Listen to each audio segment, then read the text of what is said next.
Good afternoon po sa ating lahat guys. Ayan ito pong awiting ito guys. Ito po bigyan ko siya ng kunting kwento, no?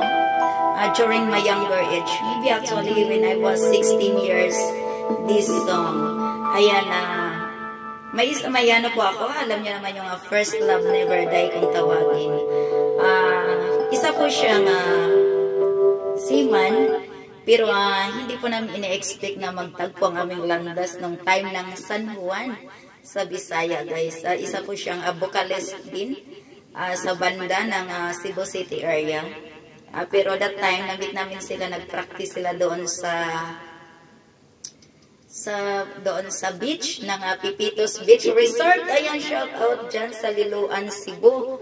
Ayan, nag-practice po sila kasi nagre-rehearsal sila kasi tutugtog sila doon sa Harrison Park at ako naman po napasyal sa banda ng doon. Dalawa kami ng friend ko, nasa Batangas City na ngayon. Shout out sa aking cousin dyan sa Limeri, Batangas. Ayan tapos napadaan kami San Juan, dalawa kami. Sila miss, sabi naman. Yes, hi, sabi naman namin ganun guys. Di ngayon, medyo kinilig kami, no? Kasi talaga ng mga kagwapuhan naman talaga to itong si Julius, guys. Pero hindi na natin banggitin yung apelyido dahil hindi po natin alam kung may asawa na. Ayan.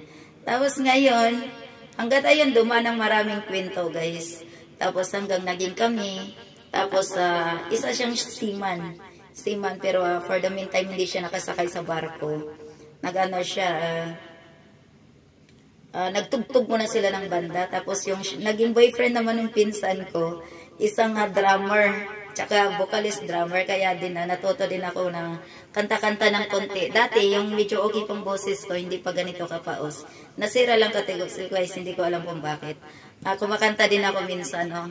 Nagjujuit kami sa Babe. Kaya ito po nga kakantahin ko guys, isang alaala para sa akin. Alam niyo naman yung first love never die daw. Kaya ang tawagan namin guys, Babe. Ang kinanta niya sa akin ay Babe, at saka yung hi, at saka itong I want to spend my lifetime loving you guys. Ayun kinanta niya sa akin, pero hindi naman po na-spend ng kanyang lifetime sa akin. Kaya yan guys, kantahin ko na po ang Babe. Malala ko na naman ito si Babe Jules. Ayan, Julius. Ayan, kung saan ka man ngayon. Alam ko naman naalala mo pa rin ako. Pero hindi namin kasi nasana mga pagkakataon na kailangan na namin maghiwalay sa takot ko dahil isa siyang seaman. Ako po ay kumalas. Kaya ayan pong karanasan ko sa aking boyfriend na seaman when I was young. Ayan guys, alaala ko lang ito guys. Sa lahat ng mga seaman dyan, hindi naman ganun. Mabait po sila. Sa atin na yan nag-iisip kasi takot tayo. Ayan, Babe. Bye.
Kinanta po niya itong kantang ito, guys, nung pasakay na siya ng barko, no? Yung nagpapaalam na siya sa akin. Sabi niya, babe, sabi ko, oh, ano ba yan? Sabi niya, huwag ka mabigla, Bakit? Sabi niya, sasakay na ako, eh. Uy, hindi mabigla. Mabigla talaga ako kasi malulungkot ako, sabi ko na. Kaya ayan, sabi niya, pwede bang mag-duet tayo sa kanta na Babe? Kaya ayan. Kinanta namin ito, guys, sa isang banda sa Harrison Park, dyan sa Cebu City. Ayan, dati po ako makanta ako ng konti-konti lang, pero hindi talaga ako tumutugtog ng banda kasi nahiya din ako kasi hindi ko wala naman akong practice, hindi ako singer, tsaka nahihirapan ako nang mag-reach ng mga notes na hindi ay yung pag-pronounce. Kaya sa request niya na kantahin namin, ayun, pinagbigyan ko siya. Kumanta kami ng Babe, kaya itong Babe na kantang ito, tinatago-tago ko lang sa aking heart. Ayan. Sa tuwing namimiss ko siya, ayan, pinapatugtog ko lang. Tapos, ayan, siguro kung nag-YouTube man siya, tapos isi-search niya yung Babe. Tapos, lumalabas yung pangalan ko, FW Monster Vlogger. Tapos, nabanggit ko siya, Julio, sa Pipito Beach Resort. And, June 24, San Juan. Ayan, dyan sa Liloan City, Cebu. Dyan sa may, basta doon sa bandang ng Liloan, Cebu City area. Ayan, isang memorable date. Guys, ayan, Julius, mga nanonood ko man at makarating man ito sa'yo. Kaya ayan, sana happy ka sa life mo dahil may kanya-kanya na tayong life. Talaga hindi yun nakalaan ng mga tadhana para sa ating dalawa. Kaya ang ating mga alaala na lang nakatago sa ating mga puso dahil napakarami nga naman dyan sa Liloan Beach Resort. Ayan, guys, dahil ako'y nabuboring. At may times talaga na yung mga past natin na parang nakakapanghinayang kasi hindi naman talaga kami magkalayo kung talagang hindi lang ako naloka-loka. Talagang sabi ko, lalayo ka pala, sasakay ka, ganyan naman yung mga sima na, sige doon, mag-asawa ka na, break na tayo, parang ganun. May bindisyon na kagad bago siya sumakay ng barko. Ayan, kaya nag-quits kami hanggang, hindi pa kasi ganong uso nung ang mga kuan, hindi pa ganong Facebook, on call pa lang, kasi ilang taon ako ngayon, tapos when I was 16 years old lang ako noon, so ilang years na, over 20 years, wala pa ganong FB, kaya hindi kami tinadana. Siguro kung may Facebook, sige babe, okay lang kasi kukontak na natin sa Facebook, tapos mag-video call lang tayo, kaya ganun siguro, pero wala hindi talaga pinalad, kaya ayan babe, pero hindi na kita babe. Ayan, thank you so much kung mapanood mo man ang video ito. Ayan, ito para sa iyo. Isang alaala ka para sa akin. Kaya kung mayroon ka namang saring pamilya, hangad ko pa rin ang kaligayahan mo. Ayan. Ayun guys, FW Monster Vlogger po guys, sa inyong hapon. Hanggang sa sunod higayon guys, kita-kita tapuhan. Ayan, maraming salamat po sa inyo lahat and God bless everyone all over the world. Thank you so much guys. Bye-bye.